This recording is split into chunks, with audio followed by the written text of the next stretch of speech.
So 10th edition is looking a lot more likely to have some love for Sanguinius's boys in red, given the recent accidental leak of the Primaris Commander Dante model. Given that this was apparently caused by an automated dispatch error, let's have a chat about 10th edition while Games Workshop reprograms those pesky servitors, shall we?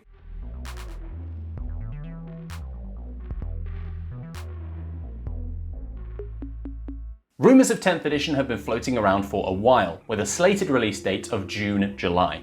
The leak for this new model does make this seem very real, and so it's really time to start thinking about what a new edition could bring. I'm going to be breaking this video down into three main sections. Number one, what I hope to see from Games Workshop in terms of the new edition for models and rules. It's a bit of time for me to hopelessly wishlist about what any proud Blood Angels player could possibly want. Number two, what I think we'll actually see and what the rumours are telling us Games Workshop is going to come out with for the new edition. Number three, what I hope Games Workshop avoids with the new wave of releases. First up, a little wish listing.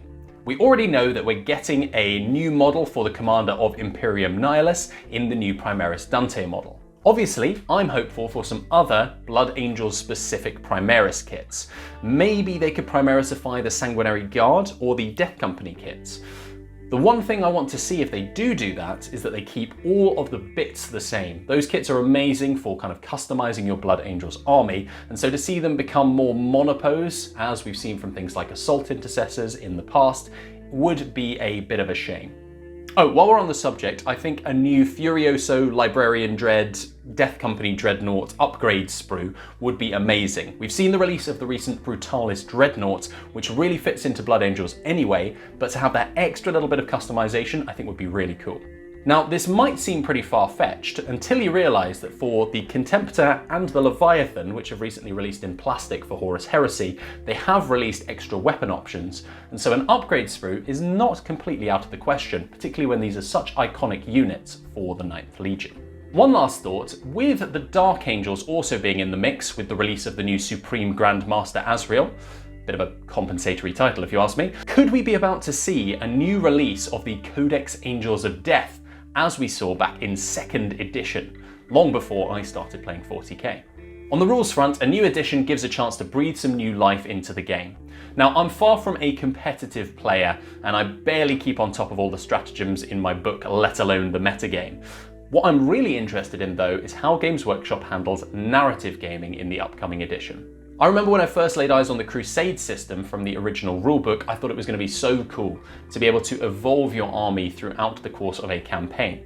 But I feel that it suffers a bit too much from being just too much bookkeeping. So I hope that they do something a little bit simpler.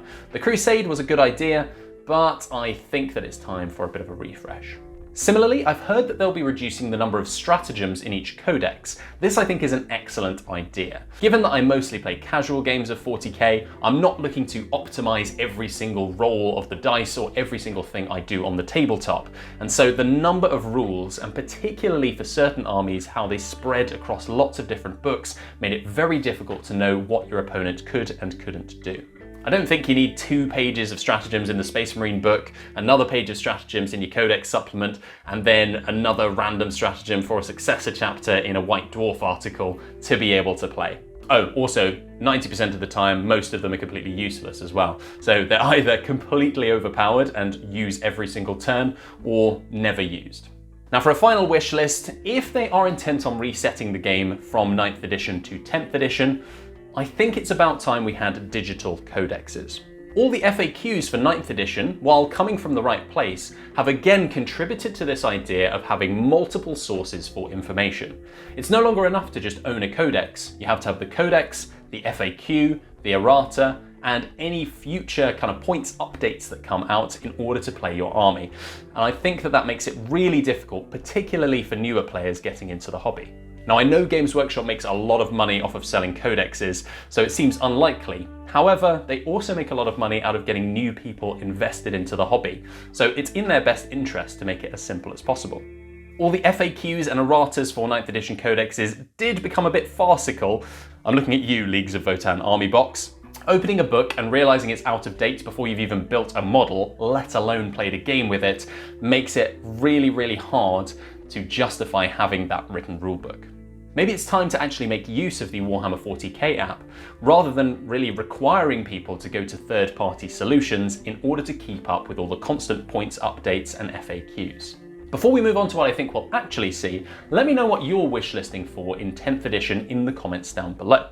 If you like my thoughts on stuff like this as well, subscribe to the channel for all things Warhammer painting, playing, and occasionally thought pieces like this. Now, for a dose of reality. Unless this turns out to be a very elaborate hoax, we are getting a Primaris Commander Dante. Now, as much as it pains me to say it, I think that will be it for Blood Angels units. Maybe an upgrade sprue, but then the rest will be generically Space Marine. Now that's okay. Other factions have languished without updates for so long. The Tyranids, who are also rumoured to potentially be in the launch box, may also be getting some new units, so that's a really good sign. Having said that, the teased Tyranid/Terminator on Warhammer Community does hint at a very particular kind of warfare, particularly given that we're progressing through the Arks of Omen storyline, which relates to Space Hulks. Now, the Blood Angels were front and center in the Space Hulk board game, so it would be a bit of a missed opportunity to not have something relating to them in a future box. Maybe that's not the 10th edition box though, maybe that's something else. We'll have to wait until next week at Adepticon to find out. On 10th edition rules, I'm not quite sure what we're going to see. I've seen some rumours flying about that there's going to be significant changes to the way armies play, with things like changing up how you hit and wound. Now, at the risk of having this video age like milk, I'm going to come out and say I don't think that they would do something that radical. Such a fundamental change to the rules would be jarring to people who've been playing 40k for 30 plus years. So I think they would have to do such a thing very, very carefully if they were going to do it at all. It's still possible, so I'll obviously come back and pop it in the comments below if I do turn out to be proved completely wrong. What does seem likely is the return of indexes. Now, my history in the hobby, I got into 40k with the release of 8th edition, and specifically the Dark Imperium box set, and so at that time there were indexes for all of the major factions. Now, it has been written since the dawn of time that Games Workshop will slowly release all of their codexes. It does feel bad again that armies like Imperial Guard are not getting their codex until right at the end of an edition, and then even if they're strong or weak or people are enjoying playing them, they really don't get very long to play with them before the new edition comes out. So some way of resolving that would be really great. What then should GW avoid with the new release? For me, I think the key, as I alluded to earlier, is avoiding making the game overly complex for new players. Keep the game simple.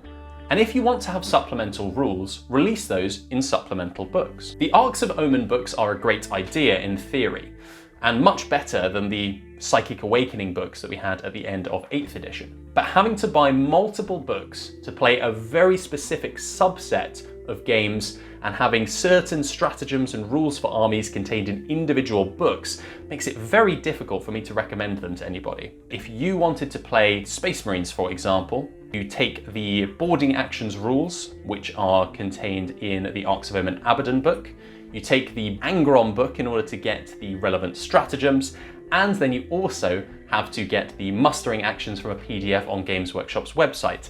3 different locations to find the rules for just one faction doesn't seem plausible to me, let alone the fact that you need the original codex to even be able to play your army. If you are going to do something like Arks of Omen, put all the faction rules in one book. This means that you can just open it up, have that in addition to your codex, and say, today we're playing city fights, or today we're playing boarding patrols. This is going to keep it nice and simple, keep everything in the same place, and self-contained for beginners and narrative gamers alike. Literally, I had to do a Google search if I want to figure out what book my stratagems are in.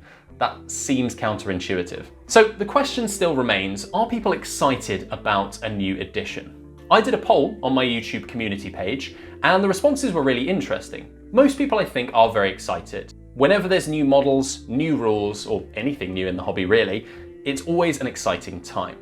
However, what really struck me is that the most popular answer on my poll was that people are excited to see 9th edition go. Now, there could be a variety of reasons for this. Maybe it's the constant barrage of secondary objectives, stratagems, and other things that make the game more complicated, the focus on matched play and tournament play, or just the fact that people didn't really like the narrative and are ready for a bit of a reset. But I'm interested to hear what you think. Let me know in the comments down below if you're excited for a new edition, what you thought of 9th edition, and if there's any changes you would make if you were in charge of Games Workshop. Also, let me know what your first edition of 40k was. I'm looking forward to hearing from newbies and grizzled veterans alike in those comments. In the meantime, thanks as always for watching. My name has been Ollie, this has been my hobby, and I'll see you next time.